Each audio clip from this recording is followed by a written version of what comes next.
Ignition sequence starts. 6, 5, 4, 3, 2, 1, 0. Liftoff. We have a liftoff.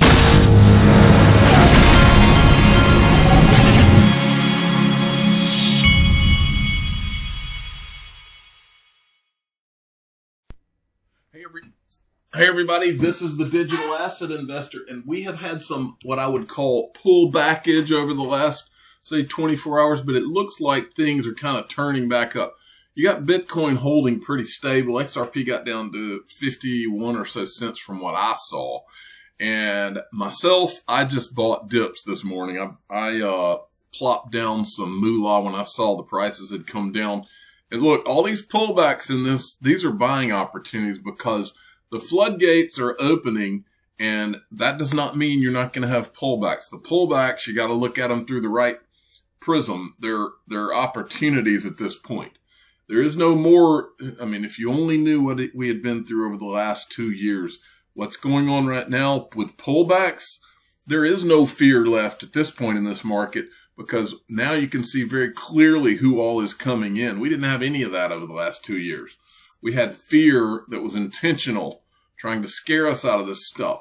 Mike Novogratz apparently got his tattoo, which, I mean, I'm not going to say, I mean, look, the guy got a tattoo. I think he said he would get a tattoo when Bitcoin hit 24,000. If I was going to get that same tattoo, it would be more in line with maybe a SpaceX type theme, emphasis on the X. But he decided to go with something that was a little more cartoonish.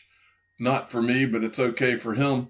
Ripple price analysis. Steve Gilbronson sent me this following long consolidation. Can XRP retest 2020 high? There's not a doubt in my mind that XRP could very well retest the 2020 high here in short order. I wanted to show you these. This is from an article. I wanted to show you these resistance levels. It says the key resistance levels are 60 cents, 67 cents, and 78 cents. And the key support levels are 50 cent, 43 cent, and 33 cent. And it says, after breaking out of crucial resistance on Wednesday, Ripple touched 68 cents, pulled back to where it is now, consolidating in the 57 cent range. We're a little below that right now. But anyway, every once in a while it's interesting to go and see what these levels are. But I mean, just about everybody I read swears that this thing is ready for, everybody that's like into the charts and the trading swears this thing is imminently ready for a blast off. Now, yesterday, Elon Musk started, I believe he was tweaking a lot of the Bitcoin maxis. There was a dialogue going on here. Michael Saylor had said, if you want to do your shareholders a $100 billion favor, convert the Tesla balance sheet from USD to BTC. Other firms on the S&P 500 would follow your lead, and in time it would grow to become a $1 trillion favor. Elon Musk says, are such large transactions even possible? As I read through this, let me give you the backdrop. I believe Elon, remember, he's an ex-PayPal guy, and so is Greg Kidd. I believe Elon Musk has known about XRP for a long time. I can't prove it, but that's my theory. Because look, he knows that Bitcoin can't do anything except be a store of value. Elon Musk is into the tech, but I still decided I would jump in the game. And I love it when you throw facts out at these Bitcoin maxis. They never address them because they can't address them. They know the truth of things. They know that all they are doing is running a marketing plan to get people to put money in their store, quote, store of value. When XRP can store value just as well as Bitcoin can, the only difference is when you're ready to send it, it will send in 3 seconds instead of potentially 60 minutes. Okay. So he says, are large transactions even possible? And then I said, ask them about this, Elon. It was never Bitcoin, XRP. And I showed the transaction settlement time. And I also showed the scalability, transactions per second. And then as we go down, Michael Saylor is still having this dialogue. Peter Schiff even jumped in. Binance jumped in. And then I said, Peter Schiff said he wanted to have a debate. If you really are considering risking shareholder funds on Bitcoin, I would be happy to volunteer to debate Michael Saylor in front of your board so that a more informed decision can be made. And I said, to Peter Schiff, send some Bitcoin, then send some XRP. The debate will be over before it starts. I mean, these guys have to hate the XRP crowd for getting in here and look, all we're doing is telling the truth that they know, by the way. The truth will set you free, Bitcoin maxis, and it will. XRP has always been the one. It's not Bitcoin. And then this guy tweeted this out. Hey, Elon Musk, if you were going to buy some Bitcoins, could you create some Bitcoin space nodes with SpaceX Starlink 2? Blockstream has 6 nodes in space, but I think we need some more. Then you're providing a global free internet and a financial system at the same time. I believe Elon Musk is already doing this, and I believe that it's XRP nodes and Stellar nodes that are going on those Starlink satellites. Write it down. I will bet you that's what's going on. I bet it's been going on for a long time too. And I bet it's not just a SpaceX program, but a military program. Okay, Michael Saylor then tweeted this out today. MicroStrategy has purchased an additional 29,646 Bitcoins for $650 million at an average price of $21,925 per Bitcoin, and now hodl an aggregate of 70,470 Bitcoins purchased at $1.125 billion at an average price of $15,964 per Bitcoin. This guy is going all in. Okay, this was a big news today. The Ledger wallet data leak dumped by hackers on raid forums for free. Company regrets the situation. We are still confirming, but early signs tell us that this indeed could be the contents of our e-commerce database from June 2020. I want to tell everybody, your funds on Ledger Nano S's and Ledger X's are safe as long as you do not ever give anyone your 24-word seed phrase. I don't care if they email you and ask you for it. I don't care if they call you or provide a number and say, call and we can help. Nobody's going to ask you for those 24 words. And as long as you don't give your 24 words, you are not losing your crypto. What these people did is they hacked not the Ledger Nano S's and all that. They hacked the database at the company Ledger and stole information on people who had bought Ledger Nano S's. That's what they stole. So and it'll happen to me too. I mean, I'll probably get emails or texts or whatever, and they'll be asking, saying Lord knows what to try to get you to ultimately give them those 24 words. Do not give it to them. XRP Crypto Wolf, Bitcoin logs historic weekly candle as the number of whales continues to increase and accumulate. That's kind of to be expected at this point, in my opinion. XRP Crypto Wolf, U.S. lawmakers reach agreement on a $900 billion stimulus bill. The stimulus is expected to provide $300 a week in enhanced federal unemployment benefits and a $600 check to many Americans, plus help for schools, vaccine distribution, and small business. So basically what they're saying is they just forced our business people to close down their businesses, and now they're going to give you a $600 check, and maybe if you're lucky, you'll get a $300 a week check. That doesn't add up. And by the way, all of the money that you see described here is money that the U.S. government does not have. It's more borrowed money. This is as ridiculous gets. And I always compare it to back during the financial crisis. What the U.S. government and governments around the world have done, it would be the equivalent of my wife and I being bankrupt and me telling my wife, hey, I've got this genius plan.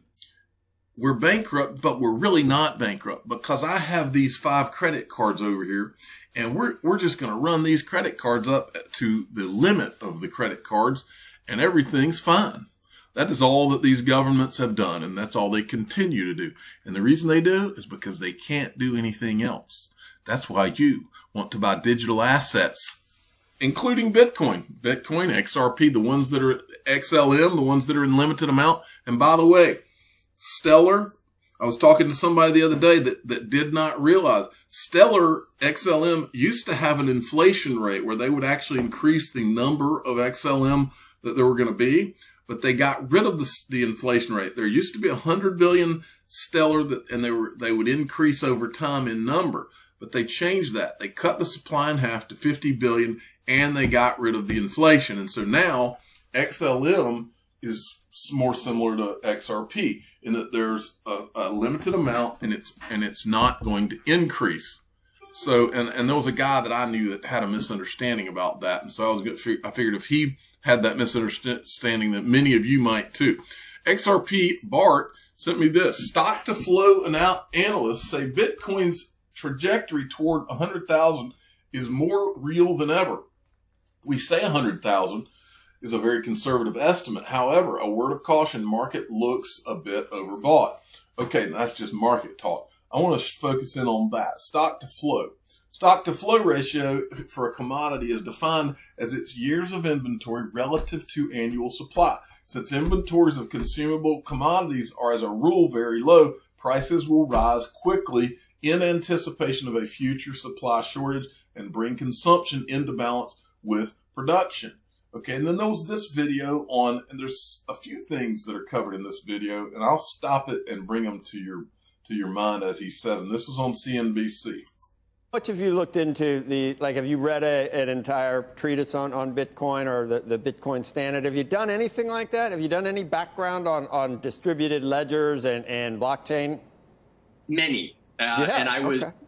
Absolutely. And when I first was got acquainted with Bitcoin, I was sitting around a table at a tech conference with a lot of super smart people. And they said, Henry, you really got to understand this new thing, Bitcoin. It was trading at about $90 a coin by then. And they were passing it around the table in a wallet. They said, this is the future, and explained a lot of the virtues about it. Yeah, the reason I asked is, I've listened to Andreessen or Thiel or Chamath or Paul Tudor Jones, and they would take issue with you saying that it's only a greater fool theory, that it's just what someone else is willing to pay for it. And then if you do a stock to flow analysis on it in terms of halvings, et cetera, you can come up with some ranges that, if you look at a logarithmic chart, that has been what it's tracked, not tulip mania. Okay, so they address the stock to flow here. Yeah. But okay. Let's say if I can get this thing to play, hold on. Tulip mania. Hold on. This happens every once in a while. Let me stop that.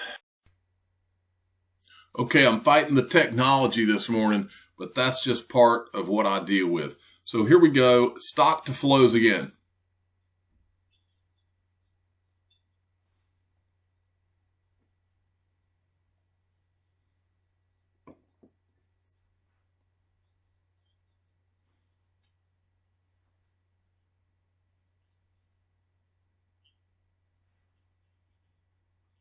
Here's the but.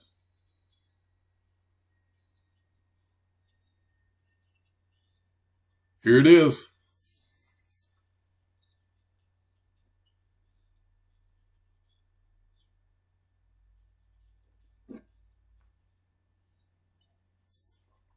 Hello, XRP.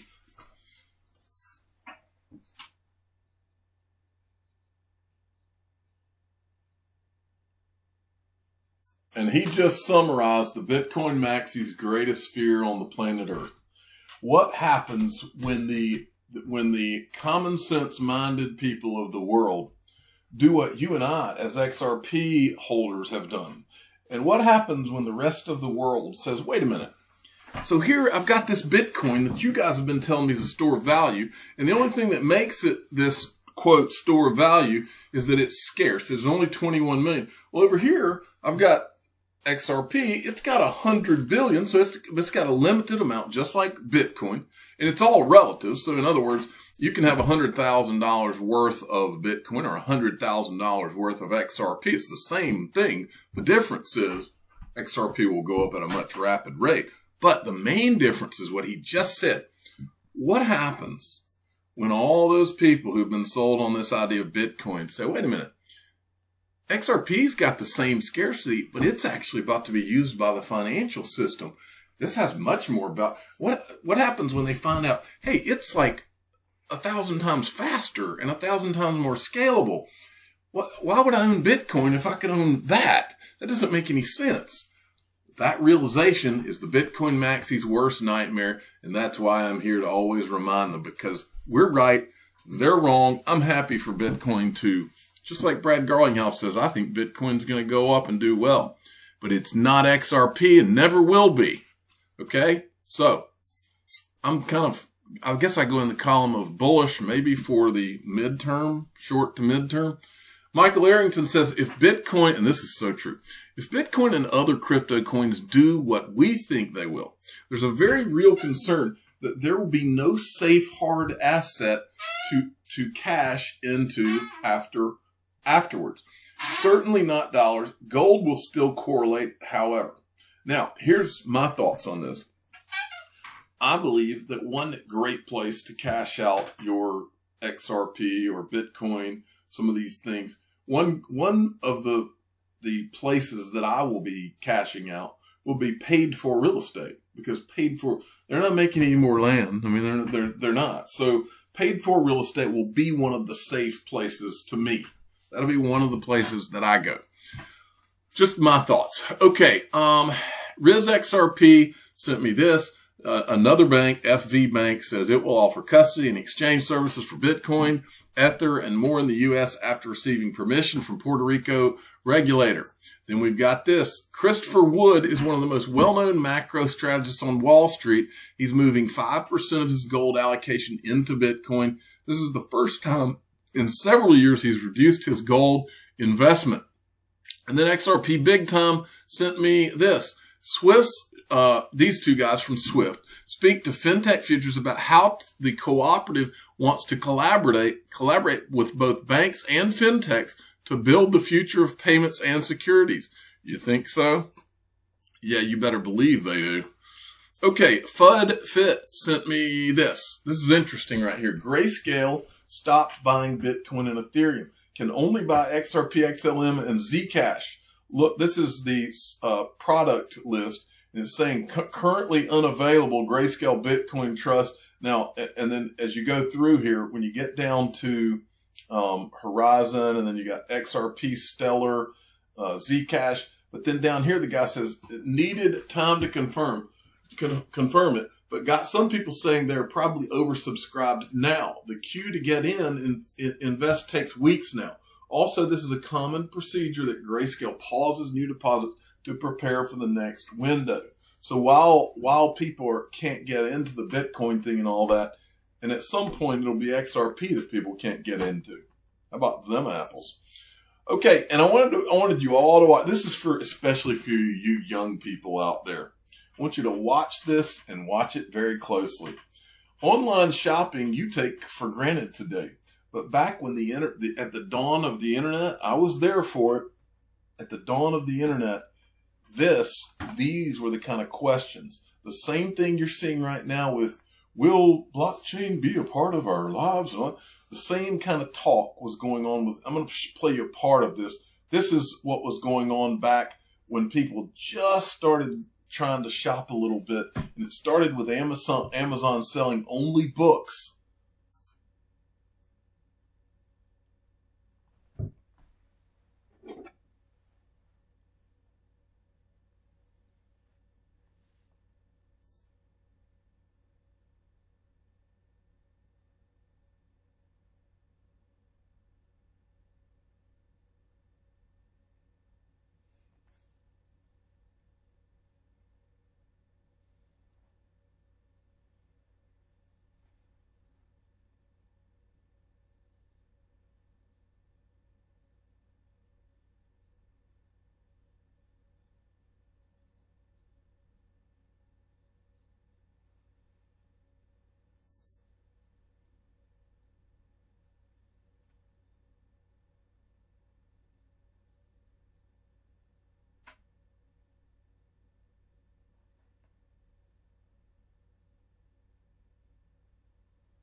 The new world of cyber retailing. I think that's pretty illustrative of what is happening Now, that was the internet of information, and now we're dealing with the internet of value. And everything, all these people that have been laughing at you about owning digital assets, you're going to be the last one to laugh. I can promise you that. I'm the digital asset investor. I'm not an investment advisor. This is for entertainment purposes only. Please subscribe, hit the like button, and tell your friends and family to just take a look back at what Amazon looked like when it first started, and everybody was so worried about, ooh, should I do that shopping online thing? Well, they're saying the same thing now. And overnight, everything is changing and going to change. Thanks for listening.